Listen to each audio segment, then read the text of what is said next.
சத்தம் எழுகிறது. நீதியா இருந்து உனக்கு தப்பி ஒழித்துக் கொள்ளுகிறவர்களும் அழிந்து போகும் மட்டும் உன் தேவனாகிய கர்த்தர் அவர்களுக்குள்ளே குழவிகளை அனுப்புவார். Moreover, the Lord your God will send the hornet among them until those who are left, who hide themselves from you, are destroyed. இந்த கானானுக்குள்ளாக ஆண்டவர் இஸ்ரவேல் ஜனங்களை அனுப்புகிறார். கானானுக்குள்ளாக அனுப்பும் போது ஆண்டவர் சொல்கிறார், அங்கு 7 ஜாதியார் இருக்கிறாங்க, அவர்களை எல்லாத்தையும் நீ துரத்த வேண்டும். அந்த ஜாதிகள் பெரிய ஜாதிகள். அவர்களை நீ துரத்தி விட்ட பின்பாக கொஞ்சம் பேர் மீதியா இருப்பாங்க. அவங்க என்ன செய்வாங்க? போய் ஒழித்துக் கொள்ளுவார்கள். உனக்கு தப்பி ஒழித்துக் கொள்ளுவார்கள். அவர்கள் அழிந்து போகும் மட்டும் உன் தேவனாகிய கர்த்தர் அவர்களுக்குள்ளே குழவிகளை அனுப்புவார். அந்த தேசத்தை பார்க்கும் பொழுது அது மலை தேசம் என்று பார்க்கிறோம். அங்கு நிறைய குகைகள் உண்டு. அவைகளுக்குள்ளாக அவர்கள் ஒழித்துக் கொள்ளுவார்கள். ஆனா நான் என்ன செய்வேன் தெரியுமா? ஆண்டவர் சொல்றாரு, நான் குழவிகள் அனுப்புறேன். இஸ்ரவேல் ஜனங்களும் உண்டு, அந்த கானானியரும் உண்டு. ஆனால் இந்த குழவிகள் கரெக்டா போய் அவங்களை கொள்ளும். நான் அவங்களை அனுப்பி எங்கெங்க ஒழிஞ்சிருக்காங்களோ அவங்களை எல்லாரையும் நான் வெளியே கொண்டு வருவேன். நாம் ஆவிக்குரிய வாழ்க்கையில நாம் பார்க்கும் பொழுது இந்த கானானை இஸ்ரவேல் ஜனங்களை பெற்றுக் கொண்டதை நாம் பார்க்கும் பொழுது ஆவிக்குரிய அனுபவத்தோடு இணைத்து நாம் தியானிக்கும் பொழுது உடன்படிக்கையினாலே ஆபிரகாமுக்கு தேவன் அவருக்கும் அவர் சந்ததிக்கும் அந்த கானான் தேசத்தை கொடுக்குமாறு அவர் வாக்குறுதி செய்திருந்தார். அது வாக்குறுதி செய்த தேசத்தை தேவன் அவர்களுக்கு அருளி செய்தார். நமக்கு கூட ஆண்டவர் சொல்லுவாரு, நீ ஆவி ஆத்மா சரீரம் எல்லாத்திலையும் கூட சுத்தமா இருக்கணும், பரிசுத்தமா இருக்கணும். இது முழுவதுமாக நீ ஒப்பு கொடுக்கணும். இது இயேசு கிறிஸ்துவின் பங்கு. உன்னுடைய சரீரம் உனக்குரியது இல்லை, இது கர்த்தருக்குரியது. இது உனக்குள்ளது கிடையாதுப்பா, இது கர்த்தருக்குள்ளது. அதை நீ கர்த்தருக்கு கொடுக்கணும், முழுவதுமாக கொடுக்கணும். 100% கொஞ்சமாக அல்ல. ஆவி ஆத்மா சரீரம் எல்லாவற்றையுமே ஆண்டவருக்கு முழுவதுமாக நீ கொடுக்க வேண்டும். நம் முழு தன்மையையும் ஆண்டவருக்கு வேண்டும் என்று ஆண்டவர் இன்றைக்கு விரும்புகிறார். இந்த கால வேளையிலே நாம் தியானிக்கும் பொழுது அவர் நமக்கு சொல்லுவதெல்லாம் நம்முடைய முழு தன்மையும், முழு சரீரமும், முழு ஆத்மாவும், முழு ஆவியும் அவருக்கு வேண்டும். அதை நாம் முழுவதுமாக ஒப்பு கொடுக்க வேண்டும். நம்முடைய எல்லா அவயவங்களும் அவருடைய ஆளுகைக்குள்ளாக வர வேண்டும். நம்முடைய தேவன் இயேசு மரித்த பொழுது நமது ஆத்மாவுக்கு மட்டுமன்றி நம்முடைய சரீரத்துக்காகவும் இயேசு மரித்தார் என்று நாம் பார்க்கிறோம். ஒரு சில அவயவங்களுக்காக அவர் மரிக்கவில்லை. அவர் நம்முடைய சரீரத்தின் எல்லா அவயவங்களுக்காகவும் தன்னுடைய ஜீவனை கொடுத்தார். எல்லா அவயமும் பரிசுத்தமாக இருக்கும்படியாக, எல்லா அவயமும் அவருக்கு கொடுக்கும்படியாக, எல்லாவற்றுக்காகவும் அவர் மரித்தார். நாம் ஆவி ஆத்மா சரீரம் முழுவதும் குற்றமற்றதாக காக்கப்படும்படிக்கு அவர் தன்னையே கொடுத்தார். நாம் தேவனுடைய பிள்ளைகளாக இருப்பதால் இன்னும் நம் சரீரத்தில் தேவனுக்கென்று பிரதிஷ்டை பண்ணப்படாத அவயவங்களை நாம் தேவனுடைய ஆளுகைக்குள்ளாக ஒப்புக் கொடுக்க வேண்டும். இன்னும் நம்முடைய அவயவங்கள்ல சில அவயவங்கள் தேவனுக்கு விரோதமாக இருக்கிறது. தேவனை ப்ளீஸ் பண்றதா இல்ல. நம்முடைய நாவு அது தேவனை ப்ளீஸ் பண்றதா இல்ல. நம்முடைய கண்கள் தேவனை ப்ளீஸ் பண்றதா இல்ல. ஆண்டவர் இன்னைக்கு நம்மளே விரும்புவது எல்லா அவயவங்களும் நம்முடைய ஆவி ஆத்மா சரீரம் முழுவதும் குற்றமற்றதாக இருக்கும்படியாக, பரிசுத்தமாக இருக்கும்படியாக அது தேவனுக்கு முழுவதுமாக ஒப்பு கொடுக்கப்பட வேண்டும் என்று ஆண்டவர் விரும்புகிறார். அன்னைக்கு பாருங்க, இஸ்ரவேல் ஜனங்கள் கானானியரை மேற்கொண்டு விட்டார்கள். கானானியர் 7 ஜாதிகள் உண்டு. ஏவியர், எபூசியர், அநேக இந்த பெரிய பெரிய ஜாதிகள் எல்லாவற்றையும் அவர்கள் மேற்கொண்டார்கள்.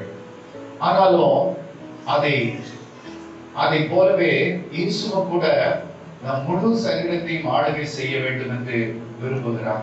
ஆனா அங்கு எப்படியாக எபூசியர் இப்படிப்பட்ட கானானிய ஜனங்கள் என்ன செய்யறாங்க, கொஞ்சம் கொஞ்சம் இடத்துல போய் உட்கார்ந்து கொண்டனர். மலை தேசங்கள்ல குகைகள்ல போய் ஒழித்து கொண்டார்கள். அதே போலவே நம்முடைய சரீரத்திலும் நாம் சொல்லுகிற ஆண்டவரே என்னுடைய சரீரத்தை முழுவதுமாக ஏற்றுக்கொள்ளும் என்று, ஆனால் சில சில பாவங்கள் நம்முடைய சரீரத்துல உள்ள போய் உட்கார்ந்து கொண்டே இருக்கின்றன. நம்முடைய பழைய பாவங்கள் அவைகள் நம்மோடு பிறந்தவை, அவைகள் மரித்து போகாமல் நம்மோடு கூடவே அவைகள் வாசம் பண்ணி கொண்டே இருக்கின்றன. இந்த நாம் அவைகளை சுருட்டி நம்மோடு கூட வைத்துக் கொண்டு அவை நமக்குள்ளாக புகுந்து நம்மோடு கூட வாசம் பண்ணும்படியாக நாம் அலோவ் பண்ணி கொண்டே இருக்கிறோம்.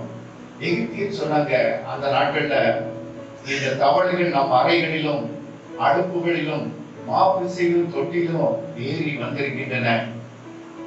நம்முடைய இருதயத்திலே பாருங்க, இப்படிப்பட்ட பாவங்கள், இப்படிப்பட்ட சீக்ரெட் சிங்ஸ், சில பாவங்கள் அவைகள் நம்மோடு கூட ஒட்டி கொண்டே இருக்கின்றன. நாம் அவற்றை பற்றி கவலைப்படுறதில்லை. அவைகள் நம்மோடு கூட இணைந்து வந்து கொண்டே இருக்கின்றன. ஒவ்வொரு நாளும் அவைகள் கூட வந்து கொண்டே இருக்கின்றன. எல்லா இடங்களிலும் அவைகள் பரவி இருக்கின்றன. நாம் தீர்மானம் எடுப்பதினாலும் அதை பற்றி பேசிக்கொண்டு இருப்பதினாலும் அவைகளை வெளியே தள்ளவே முடியாது. ஏனென்றால் பாவம் இயற்கையாகவே நம்முடைய சரீரத்துல புகுந்து இருக்குது, அவைகள் ஒழித்து கொண்டு இருக்கின்றன.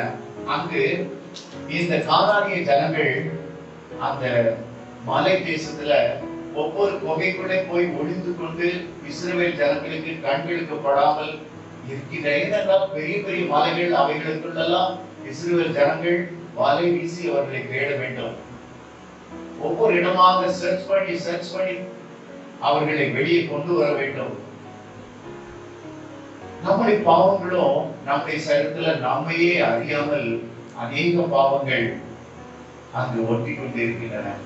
இந்த பாவங்களுக்கு அந்த நாம் பட்டணங்கள்ல மதில்கள் போட்டு நம்ம அதிலே உட்கார வைத்திருக்கிறோம்.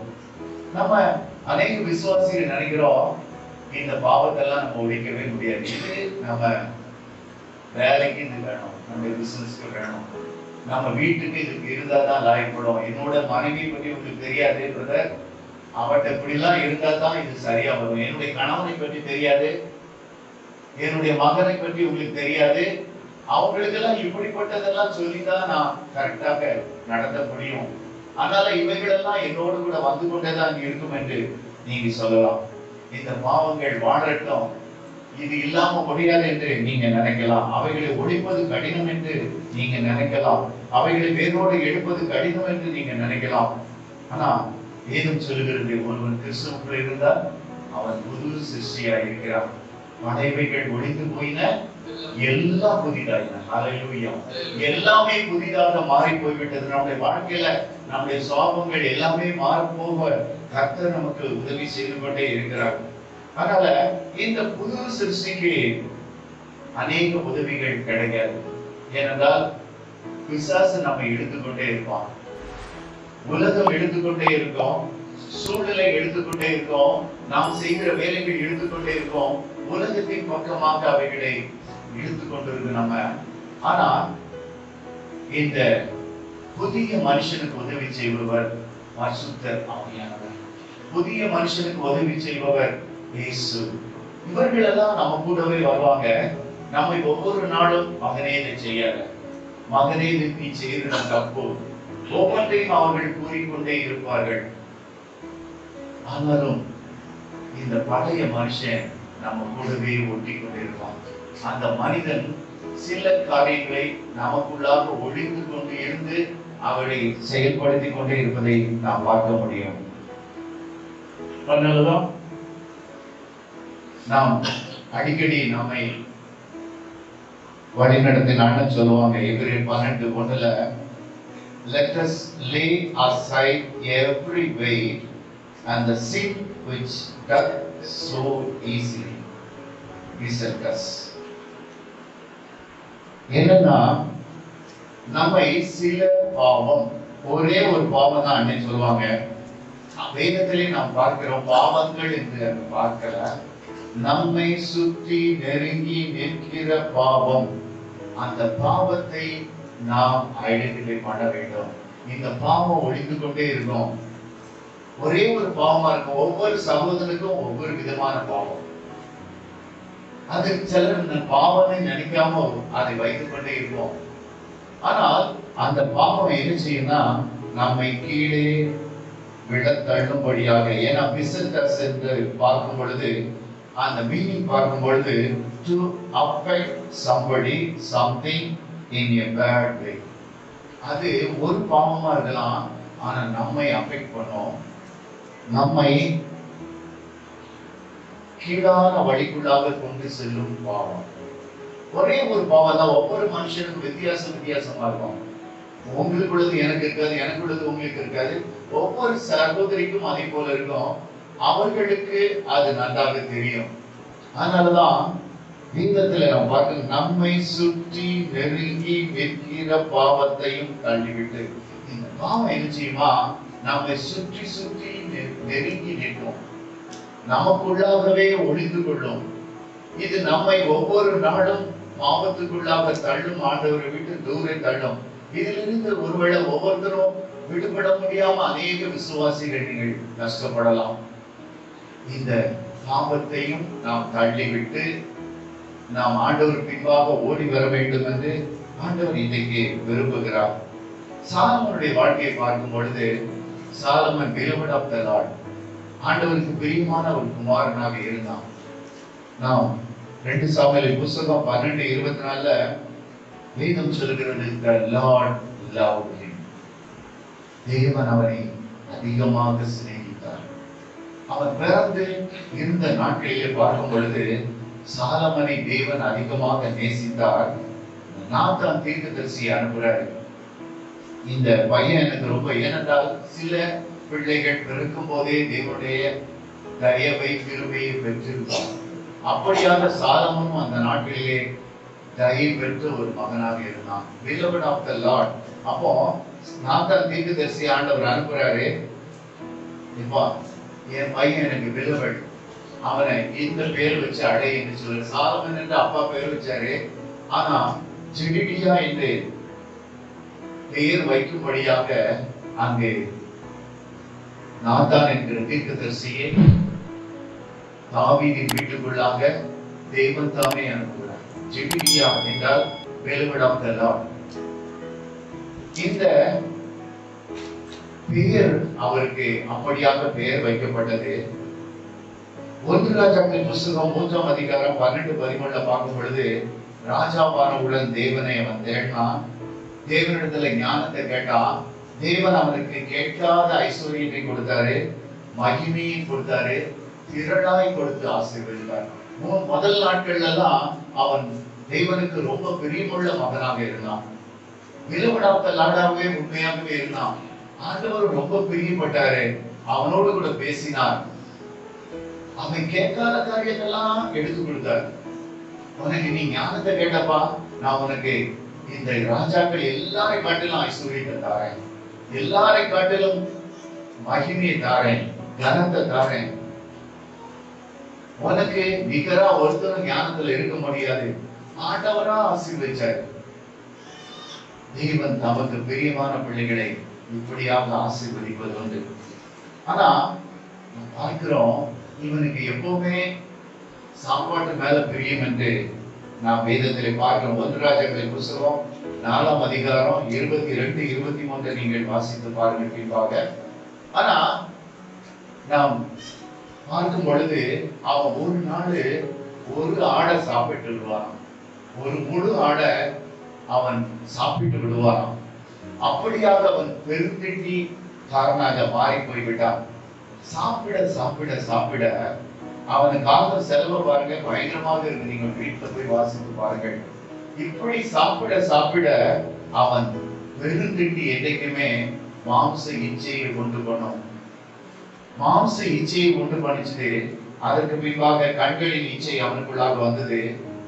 இந்த ஜனங்களை காட்டிலும், யூத ஜனங்களை, யூத ஸ்திரீகளை காட்டிலும் அந்நிய ஸ்திரீகளை விரும்பினான். அவனுடைய கண்களின் இச்சை அந்நிய ஸ்திரீகள் மேல விழுந்தது.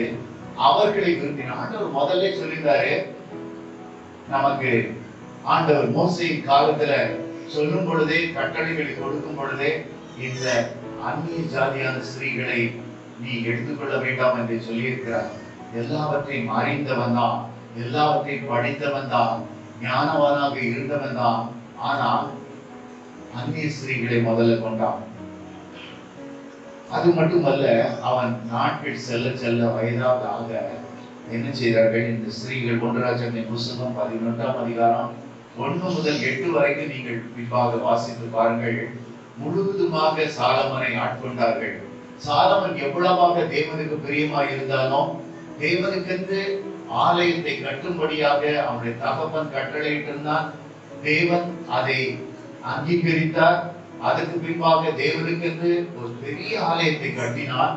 அந்த ஆலயம் பிரதிஷ்டை பண்ணும் நாட்களிலே பரலோகத்தின் மகிமை வந்து இறங்கியது. ஆசாரியர்களால அந்த ஊழியம் செய்யவே முடியல. அப்படியாக பரலோகத்தின் மகிமை இறங்கியது. அங்கு பலியிட்டு இருந்தவைகள் எல்லாம் பரலோகத்தின் பலிபீடத்தின் அக்கினி அங்கு வந்து சுட்டரித்ததை, அக்செப்ட் பண்ணினதை நாம் பார்க்க முடிகிறது. அந்த அளவுக்காக அவன் ஜெபித்தான். அவன் ஜெபத்தை நீங்க வீட்டுல போய் வாசித்து பாருங்கள். அவன் அவ்வளவு அழகாக ஜெபித்தான். அநேக காரியங்களை யோசித்து யோசித்து அவன் ஜெபித்ததை நாம் பார்க்கிறோம். அவ்வளவாக ஞானம் உள்ளவனாக, தேவனுக்கு பிரியம் உள்ளவனாக இருந்தான். ஆனா சாப்பாடு, மாம்ச இச்சை, பெருந்திண்டி மாம்ச இச்சையை உண்டு பண்ணியது. அவனுடைய வாழ்க்கையை பாருங்க. கொஞ்சம் கொஞ்சமா வயதான காலத்துல அந்த பெண்கள்லாம் வந்தாங்க. அவனுக்கு நாம் வேதத்துல பார்க்கிறோம், 700 மனையாட்டிகள், 300 மறுமனையாட்டிகள், மொத்தம் 1000 பெண்களை அவன் வைத்திருந்தான். அவ்வளவாக அவன் மாம்ச இச்சையில விழுந்து போய்விட்டான்.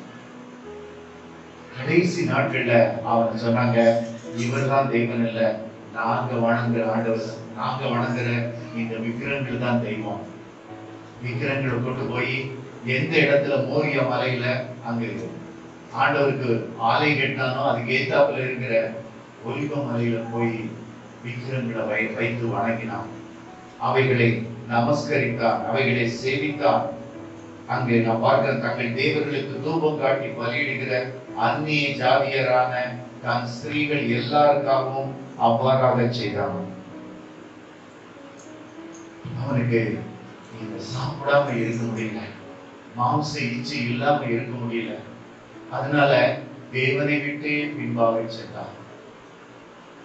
இன்னைக்கு கூட நான் பார்க்கும் பொழுது இந்த சாப்பாட்டுல அநேகர் இன்ட்ரெஸ்ட், இந்த நாட்கள்ல அநேகர் அதில் இன்ட்ரெஸ்ட் காண்பிப்பதை நாம் பார்க்க முடிகிறது. எப்பொழுதும் என்பி என்பி என்பி, சாப்பிட்டு சாப்பிட்டு பாருங்க, பாவம் பெருகிக் கொண்டே இருக்கிறது.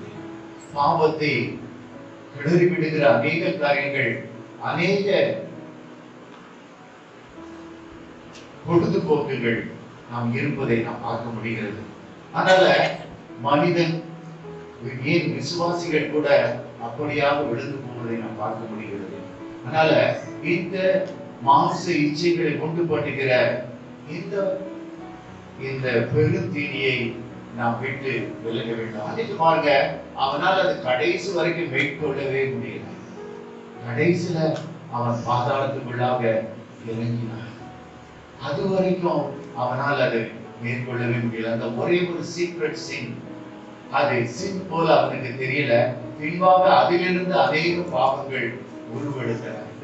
அதனால நாமும் கூட நம்முடைய வாழ்க்கையில எது நம்மை ஆண்டவரை விட்டு பிரித்தெடுக்கிறது என்பதிலே நாம் கேர்ஃபுல்லாக இருக்க வேண்டும். எது நம்மை ஆண்டவரை விட்டு தூரப்படுத்துகிறது, எந்த பாவம் நம்மை விட்டு ஆண்டவரை பிரிக்கிறது என்பதிலே நாம் கண்ணும் கருத்துமாக இருந்து அவைகளை விலக்கி போடுவோம்.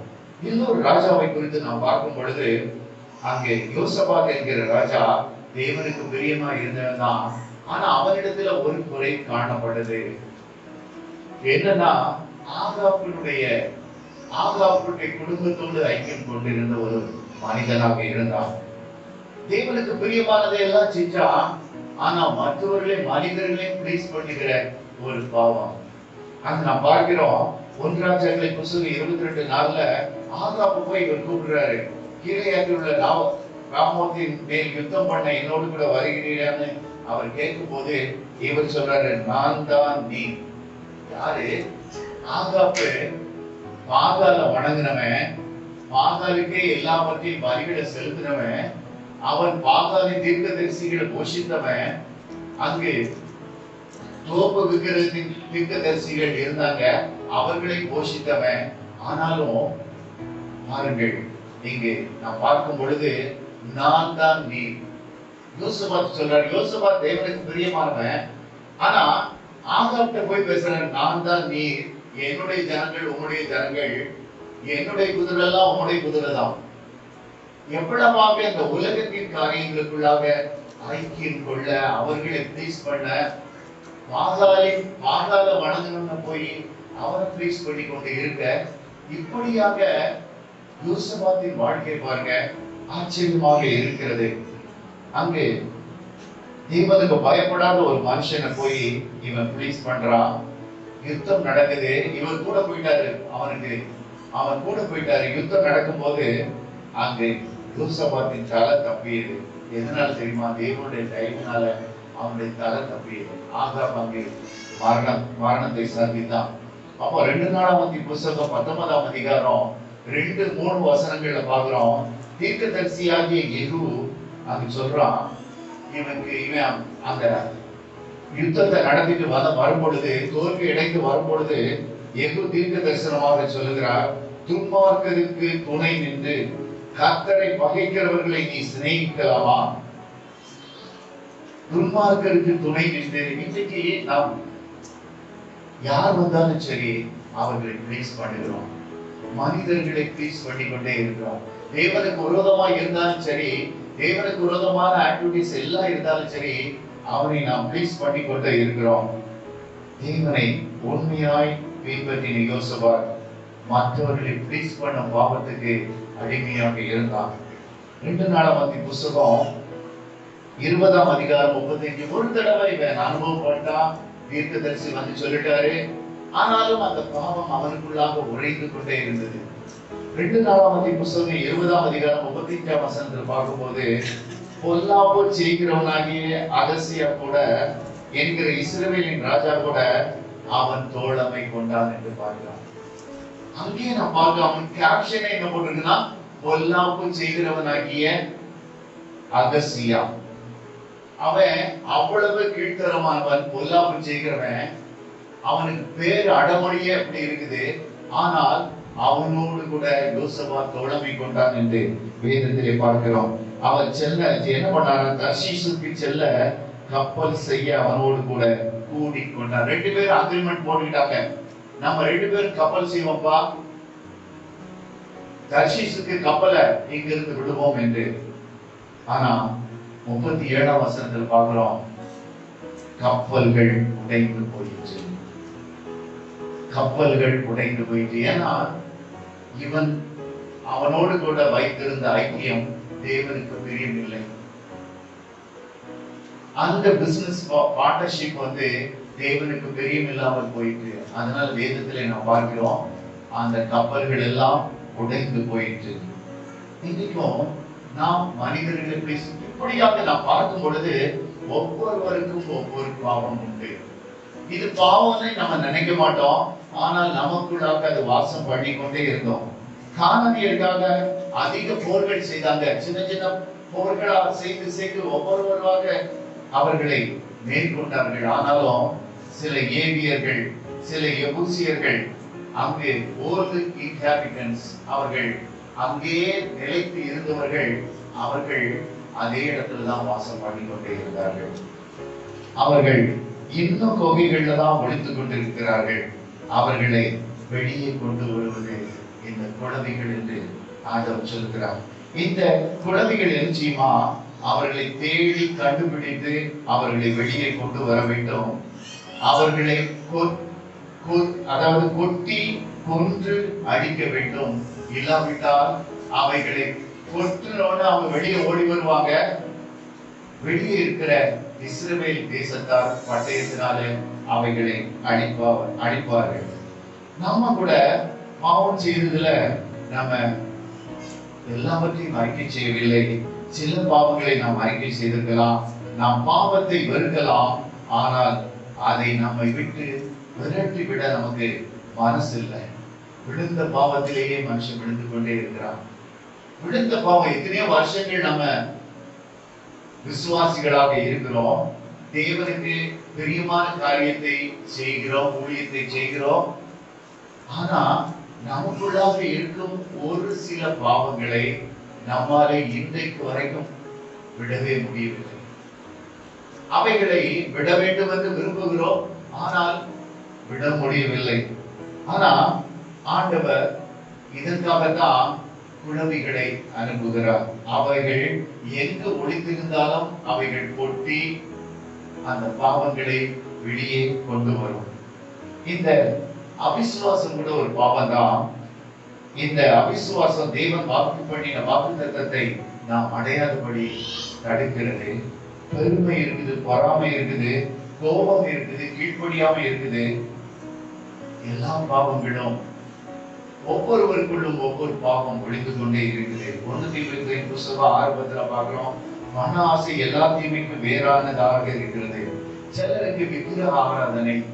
எப்போ பாருங்க, சில பெற்றோர்களை பாருங்க, நம்ம அவங்க வாய் திறந்த உடனே அவங்களுக்கு விக்கிரகம் என்ன தெரியுமா? அவங்க பிள்ளைங்க, என் பிள்ளை அப்படி, என் மகன் இப்படி, என் மகா இப்படி, என் பேத்தி அப்படி, என் பேரன் இப்படி.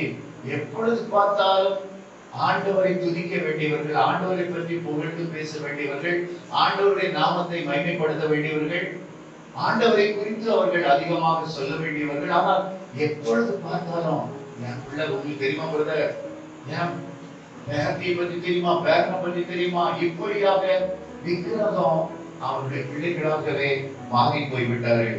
பிள்ளைகள் மேல அவ்வளவு பாசமாக அவர்கள் இருக்கிறார்கள். இயேசுவுக்கு பதிலாக இன்றைக்கு உலக பொருளின் மேலே ஆசை உள்ள விசுவாசிகளாக அநேகர் உண்டு. ஆனா ஆண்டவர் இன்றைக்கு நம்மிடத்தில் விரும்புவது நம்முடைய ஆவி, ஆத்மா, சரீரம் 100க்கு 100 இயேசு கிறிஸ்துவுக்கு ஒப்பு கொடுக்கப்பட வேண்டும். அதுல ரகசிய பாவங்கள் நமக்குள்ளாக மறைந்திருக்கும் பொழுது நமக்கு மட்டும்தான் தெரியும். ஆனா அவைகளை அந்த குழந்தைகள் வெளியே கொண்டு வரும். இந்த உன்னத பாடல் புத்தகம் 2ஆம் அதிகாரம் 15ஆம் வசனத்துல பார்க்கிறோம். திராட்சை தோட்டங்களை கெடுக்கிற குழி நரிகளையும் சிறு நரிகளையும் நமக்கு புரியுங்கள். அவைகள் கெடுக்கும். சின்னதா இருக்கலாம், சின்ன பாவமா தெரியலாம், ஆனா கொஞ்சம் கொஞ்சமா அவைகள் நம்மை கெடுக்கும். எப்படியாக யோசிப்பாத்து சின்ன பாவம் தான். அதை பார்க்கும் பொழுது பாவம் போலே தெரியாது. மனுஷர்களை ப்ளீஸ் பண்ணணும், அது ஆனா தேவனுடைய பார்வையில அது பாவமாக இருந்தது. அதனாலதான் அவன் அகசியாவோடு தோழமை கொண்ட போது இவனுக்கு நஷ்டம் வந்தாலும் பரவாயில்ல, இவனுக்கு ஒரு பாடம் சொல்லிக் கொடுக்கணும்னு சொல்லி அந்த கப்பல்களை உடைத்து கொண்டார். தேவனுடைய கரம் அதை செய்தது. இதை கூட நம்முடைய வாழ்க்கையிலையும் நாம் விரும்பாத பாவங்கள், நாம் செய்கிற பாவங்கள், எத்தனையோ வருஷங்கள் விசுவாசியாக இருந்தாலும் நமக்குள்ளாக நிலைத்திருக்கும் பாவங்களை ஆண்டவர் இந்த காலை வேளையிலே இந்த குழவிகளை அனுப்பி வெளியே அனுப்ப வேண்டும் என்று விரும்புகிறார். இந்த குழவிகளை குறித்து நாம் பார்க்கும் பொழுது இந்த குழவிகள் பெரியதாக இருக்கும். சின்ன குழவிகளின் ஹார்னட் என்பது கிட்டத்தட்ட 5.5 சென்டிமீட்டர் நீளம் உள்ளது. அவ்வளவு பெரிதான குழவிகள். சில குழவிகளை பாருங்க, இவங்களுடைய நேச்சரை நாம் பார்க்கும் பொழுது hornets are among the most dangerous of stinging insects because they can sting repeatedly. இது சில குழவிகளை பார்க்கும்போது, சில இன்செக்டை பார்க்கும் பொழுது ஒரு தடவை கொட்டினோடனே அவர்கள் மறைத்து கீழே விழுந்துரும். ஆனால் இந்த குழவிகள் அப்படி இல்லை. யாரை கொட்டுதோ அவர்களை விடவே விடாது. அவைகள் கொட்டி கொட்டி கொட்டி கொண்டே இருக்குமா. என்ன ஆகுமா? they make them impotent, blind their eyes. அவர்கள் கண்களை குருடாக்கணும், அவர்கள் சரீரம் செயலிழந்து போக வைத்து விடும். அப்படியாக அவைகள் மிகவும் விஷத்தன்மை உள்ள ஹார்னட்ஸாக இருக்கிறது.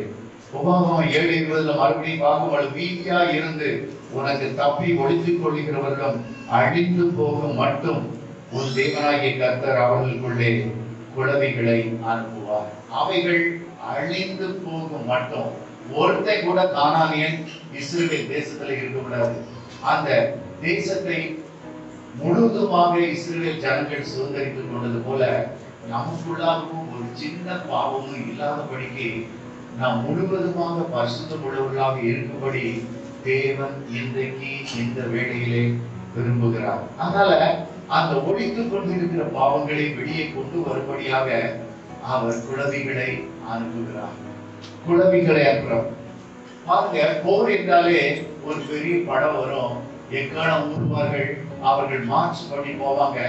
ஆனால் எந்தவித கலக்கமும் இல்லாமல், சத்தமும் இல்லாமல், ஒன்றுமே இல்லாமல் இந்த குழந்தைகள் அவைகள் உள்ளாக செல்லும். குகைக்குள்ளாக ஒளிந்திருக்கும் மனிதனை மட்டும் அவனை வெளியே கூட்டிக் கொண்டு வரும். இஸ்ரவேலர் ஒன்று அவர்கள் மறைத்து விடுவார்கள், இல்லாவிட்டால் இஸ்ரவேலர் அவர்களை வெட்டி கீழே சாய்ப்பார்கள். அப்படியாக கானானியன் ஒருத்தர் கூட இருக்கக்கூடாது என்பதே தேவனுடைய சித்தமாக இருந்தது. ஆனா பாருங்க, இவைகள் தேவனால் அனுப்பப்பட்டதுனால இஸ்ரவேலரை தொடவே தொடாது. இஸ்ரவேலர் அங்கதான் இருக்கிறாங்க. ஆனால் கரெக்டாக இந்த கானானியனை ஐடென்டிஃபை பண்ணி, ஏனென்றால் தேவனால் அனுப்பப்படுகிறவைகள் கரெக்டா அவங்கள ஐடென்டிஃபை பண்ணி, அவர்கள் எங்கு ஒழித்துக் கொண்டிருந்தாலும் அவளை கொட்டி இழுத்துக்கொண்டு ஓடி வரும் என்பதற்கு நாம் பார்க்கிறோம். ஏனென்றால் கானான் மலைகள் உள்ள தேசம், நிறைய புகைகள் நிறைந்த தேசம், ஒளிவதற்கு அநேக இடங்கள் உண்டு. இந்த இதற்குரிய ஆவிக்குரிய அர்த்தத்தை நாம் பார்க்கும் பொழுது, இந்த குழவிகள் என்றால் என்ன என்று பார்க்கும் பொழுது, நம்முடைய இதை கொஞ்சம் ஆழமாக நீங்கள் கவனித்து பாருங்கள்.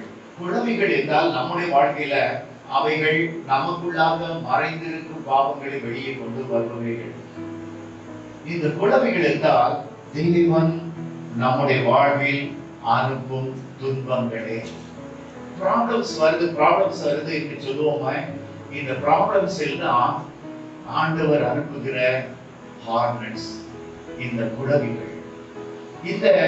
இதன் காரண காரியத்தை நாம் அறிந்து கொள்வோம்.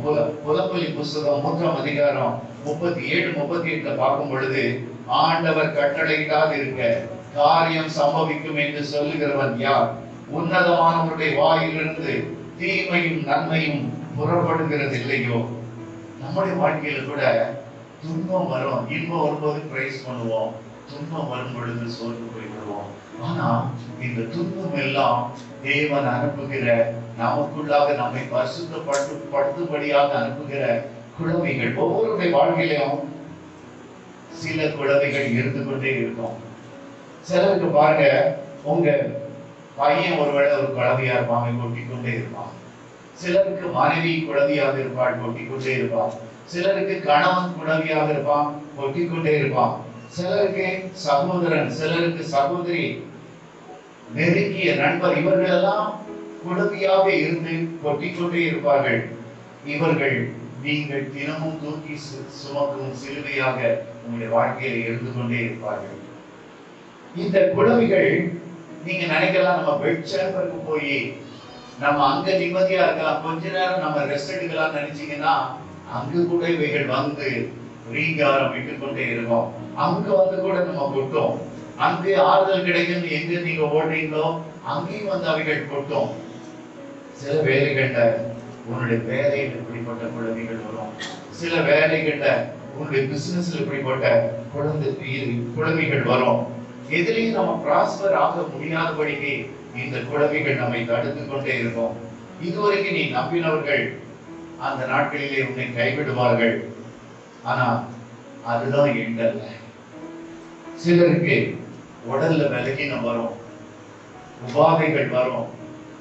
எல்லாம் இந்த குழந்தைகள் கொடுக்கிற ஒரு அனுபவமாக இருக்கும். ஒவ்வொருவருக்கும் ஒவ்வொரு விதமாக குழந்தைகள் கொட்டும் அனுபவமாக இருக்கும். அவரவர்களுக்கு அவருடைய பிரச்சனை தெரியும். நீங்க நினைக்கலாம், நம்முடைய பிரச்சனை தான் பெருசுன்னு.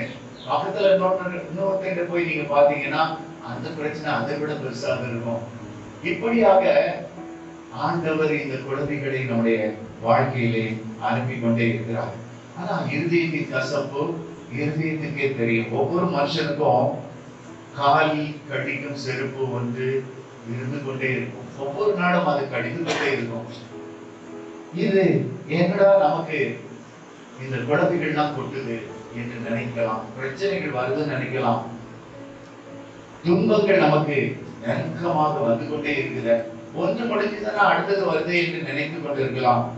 இந்த குழந்தைகள் கொட்டும் அனுபவம் இல்லா விசுவாசி ஒருத்தருமே இல்லை.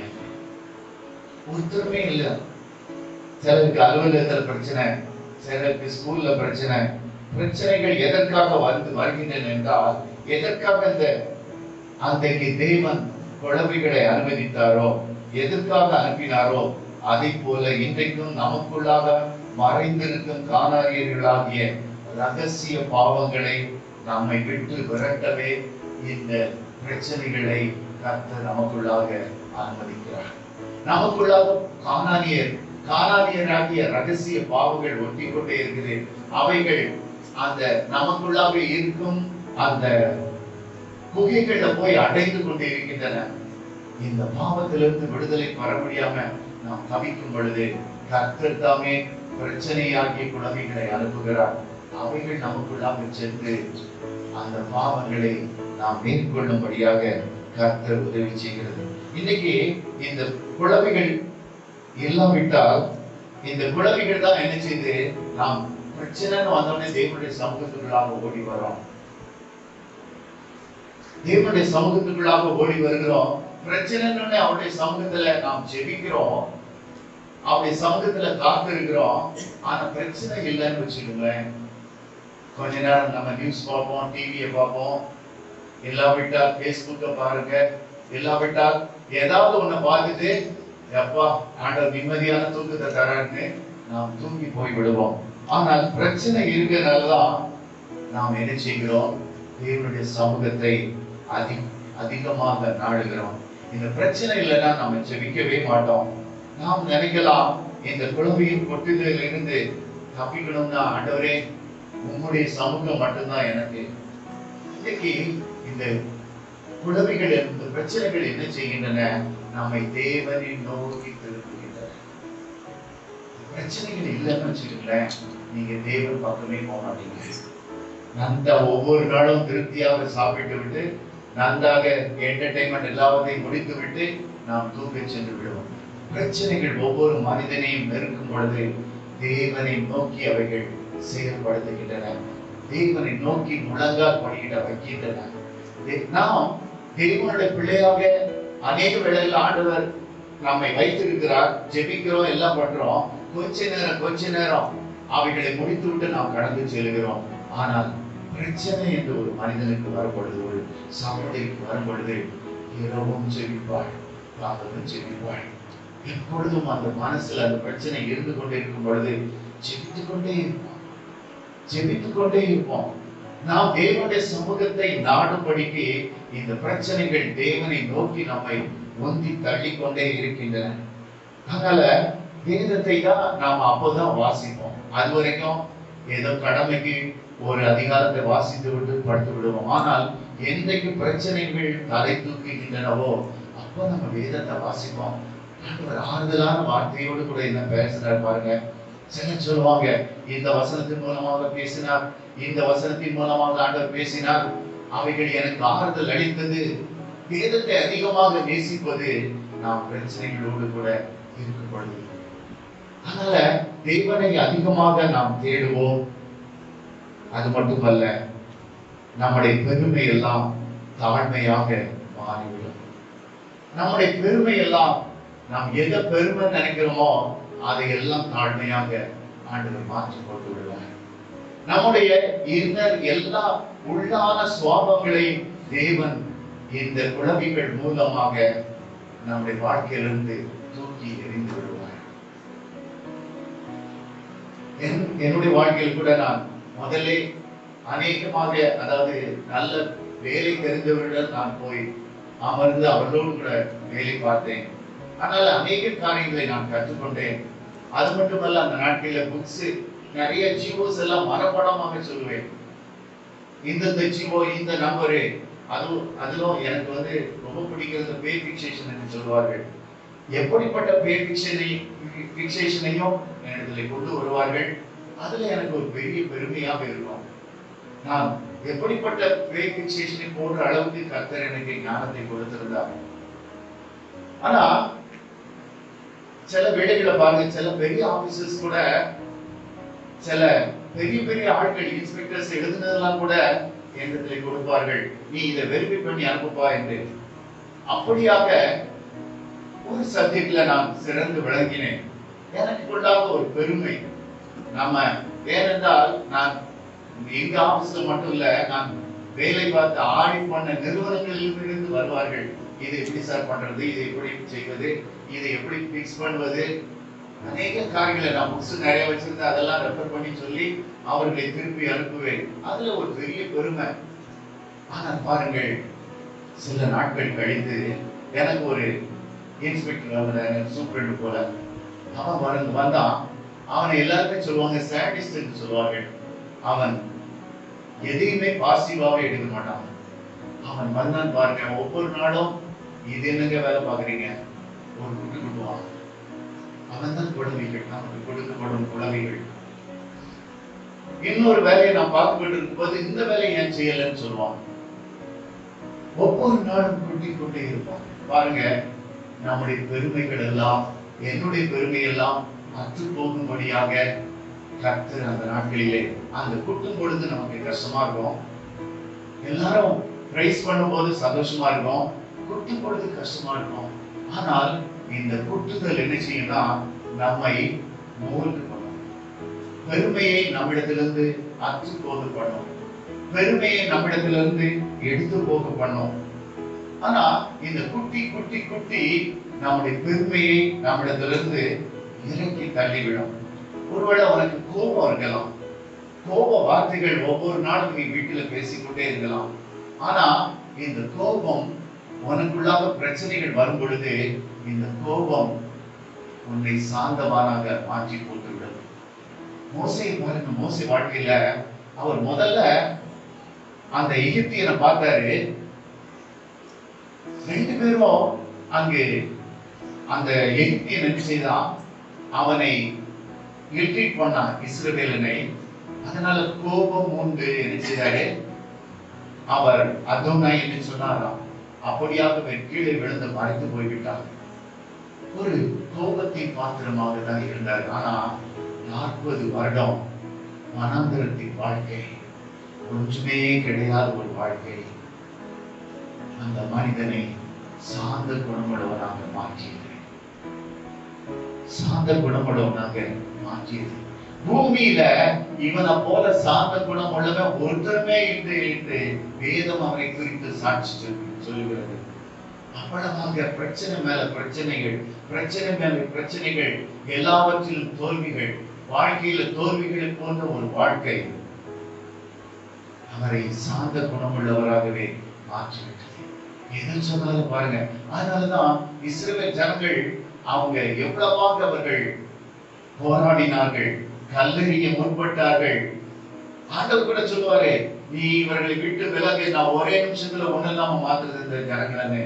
ஆனா தேவனுடைய சமூகத்துல சாந்தத்தின் சுரூபியாக தேவனுடைய சமூகத்துல போய் கிடப்பாரு. வேண்டாண்டவரே,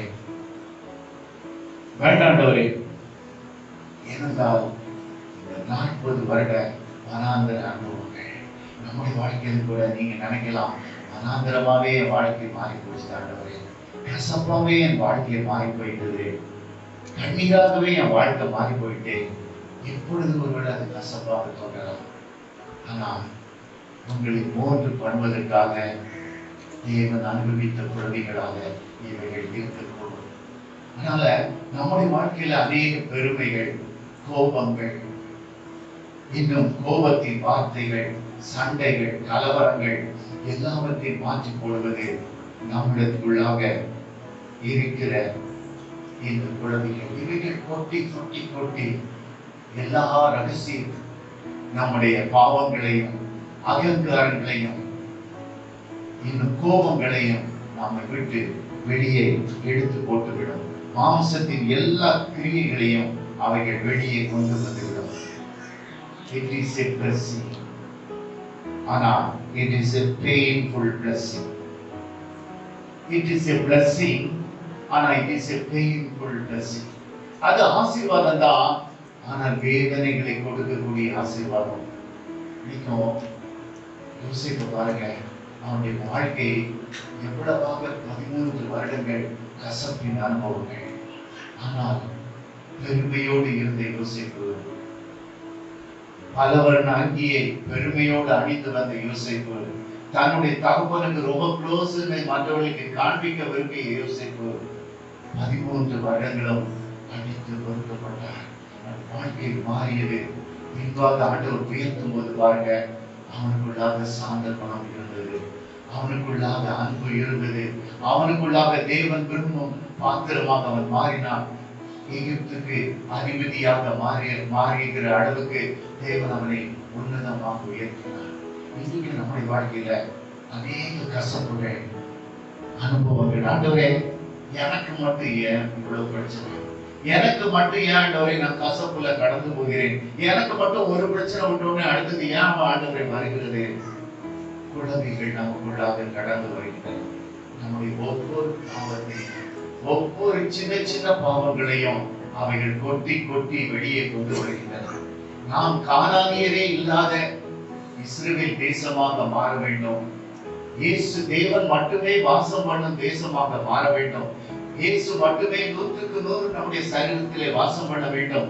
இதிலே பாவம் இல்லாத ஒரு தேசமாக அது இருக்க வேண்டும். அதனாலதான் உள்ளே புகுந்து அவைகள் குகைக்குள்ளாகவும் கடந்து சென்று ஒழித்துக் கொண்டே இருக்கும் ஒவ்வொரு பாவத்தையும் அவைகள் வெளியே கொட்டி கொட்டி இழுத்துக் கொண்டே வருகின்றன.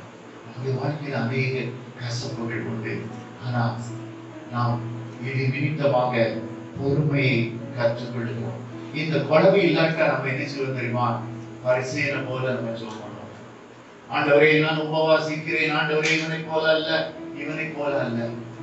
இப்போ அந்த குழவிகள் நம்மை கொட்டுறதுனால நாம் ஆண்டவருக்கு சொல்லுவோம், ஆண்டவரே பாவியாகி என் பேரில் திரும்பினார்.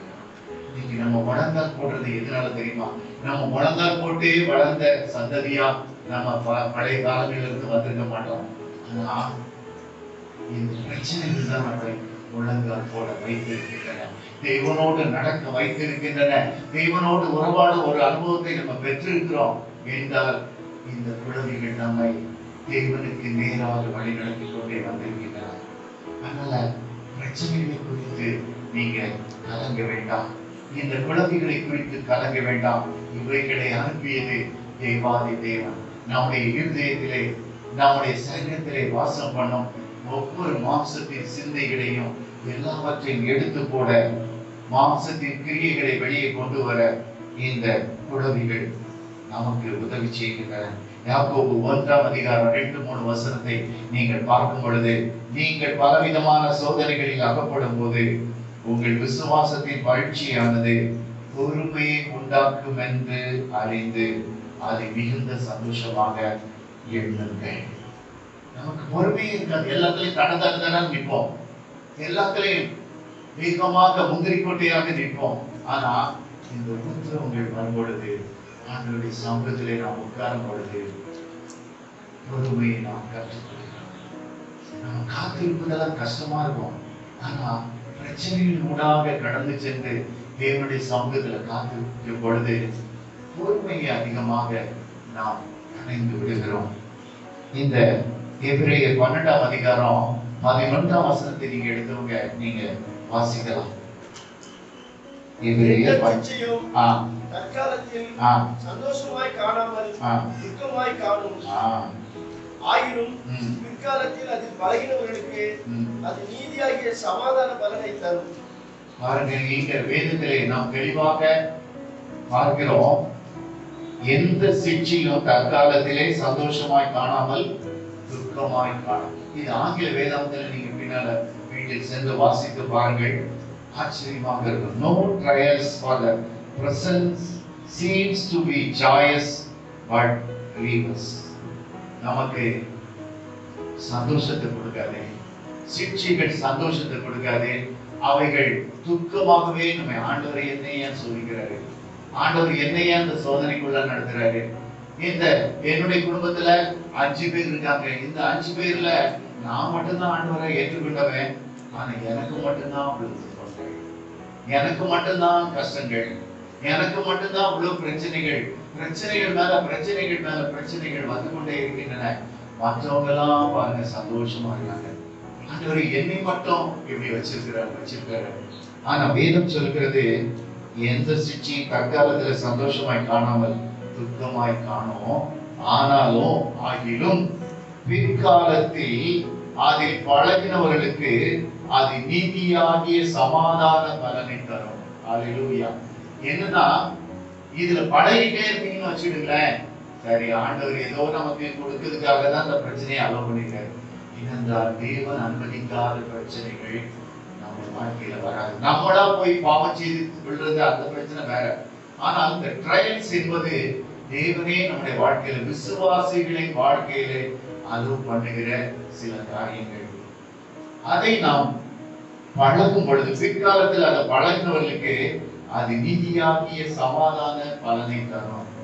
ஒவ்வொரு தடையும் நம்ம ஆண்டவர் அலோவ் பண்ணி பிரச்சனைகள் நமக்குள்ளாக கடந்து வரும் பொழுது அது சரி ஆண்டவர் தான் அலோவ் பண்ணியிருக்கிறாரு, நம்ம கொஞ்சம் பொறுமையாக சகிப்போம், அப்படியாக நம்முடைய வாழ்க்கை அதிலே பழகி போய்விடும். அதுக்கு பின்பாக நம்ம என்ன செய்வோம், இந்த பரிசுத்த தேவனை துதிப்போம். ஆண்டவரே, என்னுடைய வாழ்க்கையில் இப்படி ஒரு கசப்பு இல்லைன்னா நான் இன்றைக்கு ஜெபிக்காம நான் சாதாரண ஒரு விசுவாசியா இருப்பேன். ஆனா இந்த கசப்பு என்னுடைய வாழ்க்கையில வந்ததுனால நான் எவ்வளவு ஜெபம் பண்ணேன், எவ்வளவு ஜெபம் பண்ணேன். இன்னைக்கும் நான் உங்களோட கூட உறவாடி கொண்டிருப்பது இதனாலதான் ஆண்டவரே, இதனாலதான் நான் நிலைத்திருக்கிறேன் உங்களிடத்துல என்று தேவனை நாம் துதிக்கும்படியாக ஆண்டவர் இந்த சூழ்நிலைகளை மாற்றுவார்.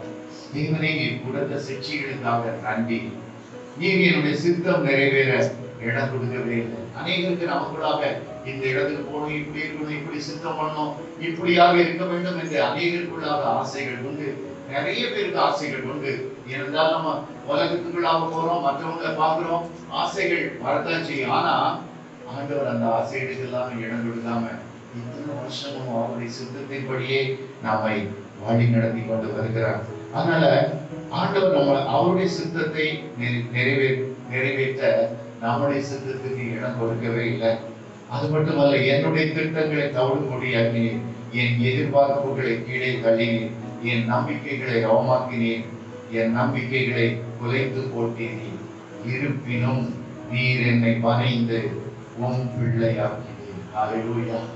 இவைகள் இந்த வருஷங்களா நம்ம கடந்து செல்லும் பொழுது, விசுவாசிகளுடைய வாழ்க்கையில வருஷங்களாக நம்ம ஆண்டவர்கிட்ட கூட நடந்து கொண்டே இருக்கும் பொழுது நமக்கு தெரியும், இதெல்லாம் ஆண்டவர் அலோவ் பண்ணாரு, இதனால நான் பெருமையை விட்டுட்டேன், இதனால நான் எதிர்த்து பேசுறதை விட்டுட்டேன், இதனால நான் பொறாமையை விட்டுட்டேன், இதனால நான் கீழ்ப்படுதலை கற்றுக்கொண்டேன், ஆண்டவர் என்ன சொன்னாலும் அவருடைய சித்தத்தின்படி செய்ய நான் ஒப்பு கொடுத்தேன்.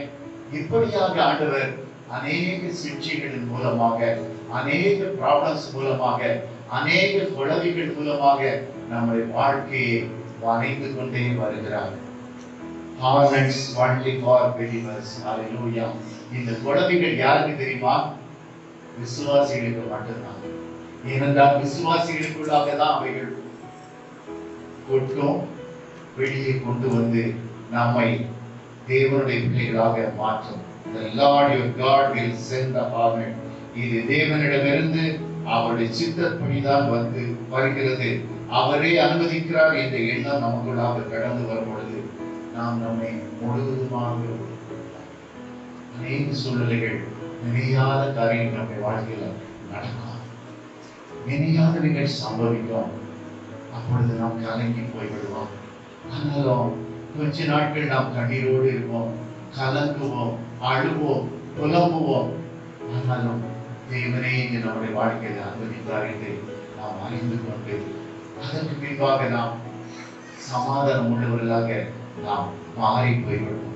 எல்லா தேவனுடைய சித்தத்தின்படி அவர்தான் அனுமதிக்கிறார் என்று. ஆகவே எனக்கு அப்படி பிரச்சனை, நம்ம அநேக பிள்ளைகள் ஆண்டவரை கேள்வி கேட்டிருக்கிறோம், எனக்கா நான் இவ்வளவாக உமக்கு ஊழியம் செய்தேன், உமக்கு விசுவாசம் உள்ளவனாக இருந்தேன், உண்மை உள்ளவனாக இருந்தேன், எனக்கான ஒரு பிரச்சனை கேள்விகள் கேட்டு இருக்கிறோம். ஆனால் அப்படியல்ல மகனே, அப்படியல்ல மகளே, தேவன் உன்னை வரைகிறார். உன்னை தம்முடைய சித்தத்தின்படி நீ ஊழியத்தில் போய் நிற்பதற்காக, நீ ஆண்டவருடைய உயர்த்தை வெளிப்படுத்தும்படியாக, தேவனுக்கு முன்பாக நிற்கும் பிள்ளையாக மாறும்படிக்கு கர்த்தர் உன்னை வரைகிறார். மோசே பாருங்க, எவ்வளவு பெரிய ஸ்காலர் தெரியுமா? எல்லாவற்றையும், எல்லா காரியங்களையும் அறிந்தவர். எல்லா, அதாவது குதிரை ஏற்றம், போர் பயிற்சி, எல்லா படிப்பு, எல்லா ஞானம், எல்லாவற்றையும் அறிந்த மோசேயை 40 வருடம் வனாந்தரத்தின் வாழ்க்கைக்குள்ளாக தேவன் அளவுனார். மோசேக்கு அவர் நினைச்சு கூட பார்த்துக்க மாட்டாங்க, இப்படி ஒரு வாழ்க்கை எனக்கு இருக்குமா இல்லை. ஆனா திடீரென்று ஒரு குடியிலே தள்ளப்பட்ட ஒரு அனுபவம், மீதியானியருடைய தேசத்துக்கு விரட்டப்பட்ட அனுபவம், அங்கிருந்து வனாந்தரத்துக்குள்ளாக ஆடுகள் மேய்க்க செல்ல அனுபவம், வாழ்க்கையில நினைத்து பார்க்காத அனுபவம். அவர் தேவனுடைய பிள்ளைகளுக்கு பிரியமுள்ளவர்களாக இருக்கும்படி அவர் வனாந்தரத்தின் வாழ்க்கை தெரிந்து கொண்டார். ஆனாலும் கசப்பான அனுபவம் தான். ஆனாலும் தேவன் அவனை வரைந்தார், தேவனுடைய பிள்ளையாக மாற்றினார், சாந்த குணமுள்ளவனாக மாற்றினார், தேவனுடைய வீட்டிலே அங்கு உண்மை உள்ளவராக மாற்றினார். நம்முடைய அனுபவங்கள் ஒவ்வொன்றும், பிரச்சனைகள் ஒவ்வொன்றும் ஒவ்வொரு அனுபவத்தை நமக்கு கொடுக்கும். இந்த அனுபவம் எனக்கு எதுக்கு வேண்டாம்னு சொல்லக்கூடாது. ஏனென்றால் தேவன் அனுபவிக்கிற சிக்ஷைகள் இவைகள் பின் நாட்களிலே நமக்கு பழகி போய்விடும். ஆண்டவர் தான் அனுபவிச்சிருக்கிறாரு. சரி, கொஞ்ச நாட்கள் நாம் ஜெபத்திலே கழிப்போம், ஆண்டவர் எல்லாவற்றையும் மாற்றி போடுவார். பின்பாக நாம் ஆண்டவர் என்ன செய்ய நினைக்கிறாரோ அதை நினைத்து நாம் அதற்குள்ளாக இசைத்து செல்லும் பொழுது, நீங்க தேவனுடைய பிள்ளைகளை பாருங்க, அவர்கள் டக்கு டக்கு டக்கு என்று கோவப்பட மாட்டாங்க, டக்கு டக்கு என்று அவர்கள் உணர்ச்சி வசப்பட மாட்டாங்க. ஏனென்றால் தேவன் அவர்களை அடித்து அடித்து குழந்தைகள் கொட்டி கொட்டி அவர்கள் அப்படியாக மாறி போயிருவார்கள். இன்னைக்கும் சகோதரனே சகோதரியை கர்த்தர் இந்த காலை வேளையிலும் குழந்தைகளை நமக்குள்ளாக அனுப்புகிற எதற்காக? 100க்கு 100 தேவனுடைய பிள்ளைகளாக நாம் மாற வேண்டும். 100க்கு 100 தேவனுடைய சித்தத்துக்கு கீழ்ப்படியும் பிள்ளைகளாக நாம் மாற வேண்டும். பெருமை நம்மை விட்டு போக வேண்டும், கசப்புகள் நம்மை விட்டு போக வேண்டும், நம்மை விட்டு பெருமை போக வேண்டும், பொறாமை போக வேண்டும், கோபம் போக வேண்டும். எல்லாவற்றுக்கும் தேவன் நம்மை இவைகளை அனுமதிக்கிறார். பாருங்க, இவற்றால் நமக்கு கிருபை பெறுகிறது.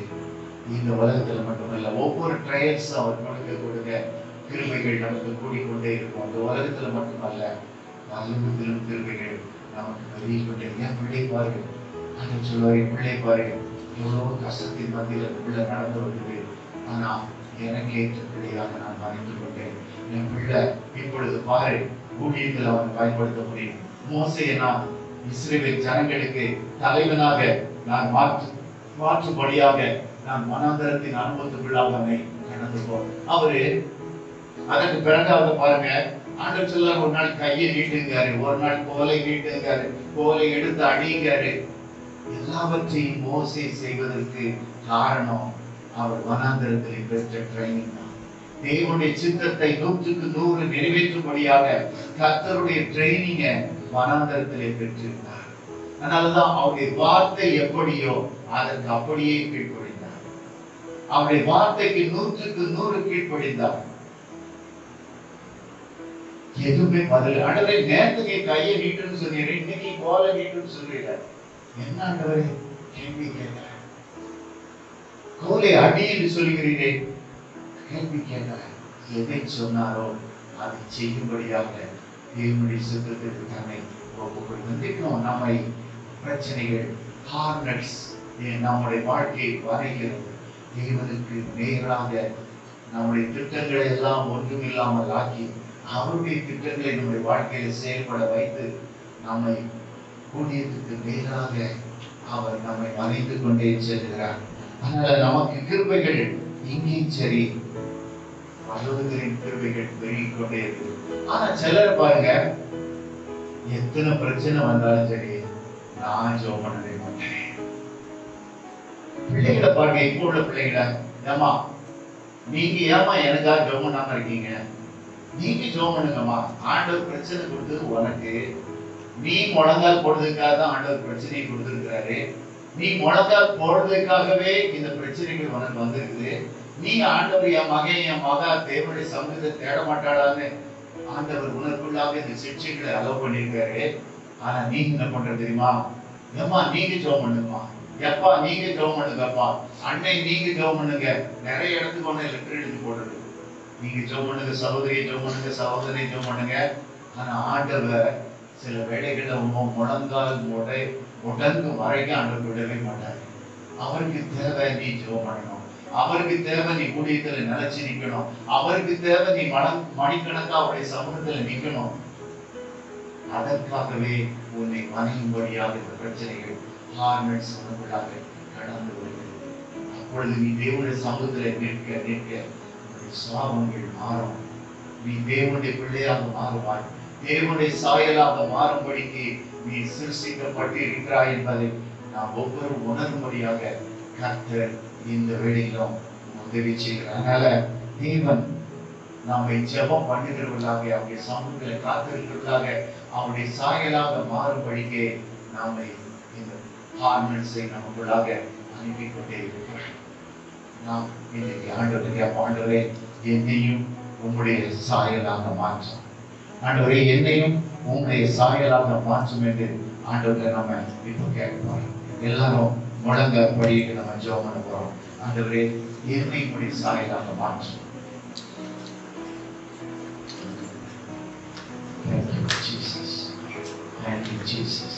கர்த்தர் தாமே நம்முடைய வாழ்க்கையில இந்த ஹார்னட்ஸ் அனுமதிக்கிறார், குழவிகளை நம்முடைய வாழ்க்கையில அனுமதிக்கிறார். அது நீங்க ஆபீஸ் போனா கூட்டம், நீங்க ஸ்கூல்ல இருந்தா கூட்டம், வீட்டுல இருந்தா கூட்டிக் கொண்டே இருக்கும். ஒவ்வொரு வாழ்க்கையில ஒவ்வொரு ஹார்னட்ஸ். எதற்காக தெரியுமா? நீங்க ஆண்டவர்களாலே 100க்கு 100 பரிசுத்தமுள்ளவர்களாக மாறணும். உங்களுடைய சுவாபங்கள் மாறணும். ஆண்டவரே சீக்ரெட் சின்ஸ் எல்லாம் மாறணும். தேவனுக்கு பிரியமுள்ளவர்களா நம்ம வாழணும். தேவனுக்கு நாம் எப்பொழுது பரிசுத்தமுள்ளவர்களாக நிற்கணும். இதற்காகவே இந்த ஹார்னட்ஸ் நமக்குள்ளாக கடந்து குழந்தைகள் நம்மை கொண்டுகிறது. இன்றைக்கு உங்களுடைய மனதின் ஆழத்திலே என்ன ரகசிய பாவம் இருந்தாலும் சரி, ரகசியமா நீ பெருமைப்படுறவனாக இருந்தாலும் சரி, ரகசியமா பொறாமை உள்ளவனாக இருந்தாலும் சரி, எப்படிப்பட்ட பாவமாக இருந்தாலும் சரி, உனக்குள்ளாக ஒரு பெருமை இருந்தாலும் சரி, உனக்குள்ளாக ஆவிக்குரிய பெருமை இருந்தாலும் சரி, தேவன் இன்றைக்கு எல்லாவற்றையும் எடுத்து போட விரும்புகிறார். 100க்கு 100 நீ ஆண்டவருடைய சாயலாக மாற வேண்டும், தேவ சாயலாக மாற வேண்டும். ஆண்டவர் இதற்காகவே நமக்காக சிலுவையை ஏற்றுக்கொண்டார். நம்முடைய பாவங்கள் எல்லாம் அவர் சுமந்தார். நம்முடைய அக்கிரமங்களுக்காக அவர் நொறுக்கப்பட்டார். நாம் பரிசுத்த உள்ளவர்களாக இருக்க வேண்டும். நாம் ரட்சிக்கப்பட்டு அபிஷேகத்தை பெற்றுவிட்டோம், அக்கினியின் அபிஷேகத்தை பெற்றுவிட்டோம். ஆனால் இன்னும் பாவத்தில் இருந்து விடுதலை இல்லாத பாவங்கள் உண்டு. ஆண்டவரே, இதை பாவம் செய்ய வேண்டாத விரும்புகிறேன், ஆனாலும் செய்கிறேன். வேண்டாம். இன்றைக்கு முதல் அந்த பாவங்களை ஒழிக்கும்படியாக கர்த்தர் உன்னோடு கூட பேசுகிறார், உன்னோடு கூட பேசுகிறார். உன்னுடைய வாழ்க்கையில நடக்கும் ஒவ்வொரு குழந்தைகளின் கொட்டுதலும் உன்னுடைய பாவங்களை வெளிக்கொண்டு வருவதற்காக, அது குகைக்குள்ளாக அடைந்து கொண்டு ஒடிந்து கொண்டு இருக்கிறது. நான் எங்குதான் இருப்பேன் என்று. ஆனால் கொட்டி அவைகளை வெளியே கொண்டு வருமாறு கர்த்தர் இன்றைக்கு விரும்புகிறார். நாம் மகா பரிசுத்தம் உள்ளவர்களாக, சாந்த குணம் உள்ளவர்களாக, கோபம் என்றால் என்னவென்று தெரியாத பிள்ளைகளாக மாறும்படிக்கு கர்த்தர் இன்றைக்கு நம்மை விரும்புகிறார். இந்த பாடுகள் உங்களை தேவனுக்கு நேராக ஷேப் பண்ணிக்கொண்டே வரும், வணைந்து கொண்டே வரும்.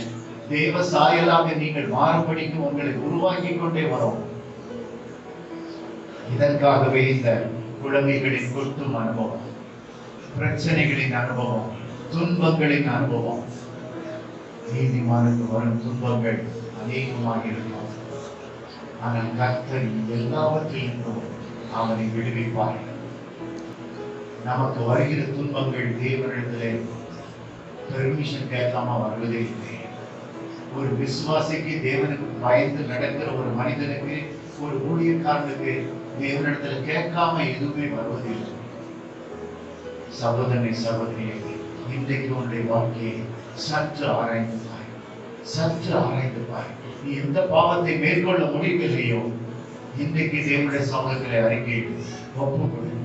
உன்னுடைய பலத்தினாலே இவைகள் முடியாது. ஆனால் பேதுரு கூட நினைச்சாரே, நான் ஆண்டவரை காட்டி கொடுக்க மாட்டேன், நான் காட்டி கொடுக்க மாட்டேன். தன்னுடைய பலத்தினாலே நிற்கலாம் என்று நினைத்தார். இல்லை பிரியமானவர்களே, ஆண்டவருடைய பலத்தை வாங்குங்க, பரிசுத்த ஆவியானவருடைய பலத்தை வாங்குங்க. ஆண்டவர் நிச்சயமாகவே எல்லா ரகசிய பாவங்களிலிருந்து விடுதலை அள்ளி செய்வார். பெருமையை தூக்கி எறியும்படி செய்வார், பொறாமை தூக்கி எறியும்படி செய்வார், சண்டையை தூக்கி எறியும்படி செய்வார், எல்லா சமாதான குறைவுகளை எடுத்து போடும்படி செய்வார், எல்லா ஆணவத்தையும் எடுத்து போடுவார். நான் என்கிற ஒரு எண்ணத்தை எடுத்து போடுவார். ஆண்டவரே, உமக்கு முன்பாக நான் ஒன்றுமில்லாத போவாய் என்கிற எண்ணத்தை நமக்கு தருவார். I am a good for nothing person என்று நாம் சொல்லும்படி செய்வார். ஆண்டவரே, என்னை இன்னைக்கு மறையும், என்னுடைய ரகசிய பாவங்களை ஆண்டவரை எடுத்து போடும். ஆண்டவரை உடைய ரத்தத்தாலே கழுவும் தகப்பனே, என்னை மீட்டுக் கொண்டு வந்தீரே தகப்பனே, இவ்வளவாய் நடத்தினீரே. ஆனாலும் நானும் இன்னும் ஆண்டவரை மோன்றாக வேண்டும் என்று நீ விரும்புகிறேன். எனக்கு இறங்கும், இந்த வேளையிலே இறங்கும். இந்த பாவத்தை அறிக்கை செய்கிற ஒவ்வொருவரும் நம்முடைய ரகசியமாக நாம் செய்கிறவற்றை தேவனிடத்தில் அறிக்கை செய்வோம். நமக்குள்ளாகவே மறைந்திருக்கும் பெருமைகளை நாம் அறிக்கை செய்வோம். ஆண்டவரே, என்னை மன்னியும், ஆண்டவரே என் மேல் கிருபையாயிரும் என்று ஆண்டவரே, கிருபையாயிரும் என்று அந்த ஆயக்காரன் கேட்டது போல நாமும் கேட்கிறோம்.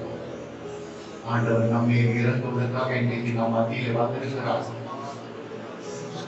ஆண்டவர் உனக்காக, நீ பரிசுத்தமாக இருப்பதற்காக தன்னையே கொடுத்தார். தன்னுடைய பரிசுத்தமான சரீரத்தை விட்டுபடியாக ஒப்பு கொடுத்தார். நீ அவருக்கு பிரியமானவனாக, பிரியமானவளாக ஊழியத்தை செய்யும் பிள்ளையாக இருக்கும் பொருட்டாக அவரிடத்தை ஒப்புக்கொள்ள அவருடைய ரத்தம் சகல பாவங்களை நீக்கி நம்மை சுத்திகரிக்கிறதாக இருக்கிறது. ஆண்டவருடைய முழுவதுமாக உதைக்கும். எங்கள் பரிசுத்த தகப்பனே, அருமையான விளைக்காக மற்றும் நன்றி. நீங்கள் எங்களுக்காக எங்கள் மத்தியிலே ஒழிந்து கொண்டிருக்கும் ஒவ்வொரு பாவத்துக்காகவும், பெருமைக்காகவும், ஆண்டவரே இன்னும் கோபத்துக்காகவும், ஆண்டவரே குழந்தைகளை எங்கள் மத்தியிலே அனுப்பிக்கொண்டே இருக்கிறீர்கள். எங்களை மோதாவதற்காக அநேக குழந்தைகள் எங்களை கொட்டிவிட்டன தகப்பனே. ஆனாலும் எங்களால் சிலருக்கு பாவத்தை விட முடியவில்லை தகப்பனே. எங்களுக்கு மனம் இறங்கும். பிள்ளைகள் ஒவ்வொருவரையும் கண்ணோக்கி பாரும். அவர்களை வணைந்து நீர் விரும்பும் பாத்திரமாக மாற்றுவதற்காக நமக்கு நன்றி தகப்பனே. நீர் விரும்பும் பாத்திரமாக மாற்றுவதற்காக நமக்கு நன்றி. எங்களுடைய சரீரம் பாவம் செய்யாத ஒரு சரீரமாக நீ மாற்றி போடுவதற்காக நமக்கு நன்றி தகப்பனே. எங்களை தாழ்த்தி முடிக்காதே கொடுத்தார். உங்களுடைய ரத்தம் ஆண்டவரே எல்லா பாவங்களையும் கழுவி எங்களை சுத்திகரிப்பதற்காக மக்கள் நன்றி தருகிறார். எங்களுடைய ஆவி, ஆத்மா, சரீரம் முழுவதும் உமக்கு முன்பாக குற்றமற்றதாக இருக்கும்படி காக்கப்பட போவதற்காக மக்கள் நன்றி தருகிறார். ஆண்டவரே, எங்களை ஏற்றுக்கொள்ளும், மன்னியும், ஆசீர்வதியும். இனி இந்த பாவங்களை நாங்கள் செய்யாதபடி எங்களை காத்துக்கொள்ளும். எங்களுடைய பெருமைகள் இன்றைக்கே அடங்கி போவது சாமர்த்தியம். துதிகர மகிமை எல்லாவற்றையும் மக்கள் செலுத்துகிறேன். இயேசுவின் நாமத்தில் வேண்டிக் கொள்கிறோம் பிதாவே. ஆமென்.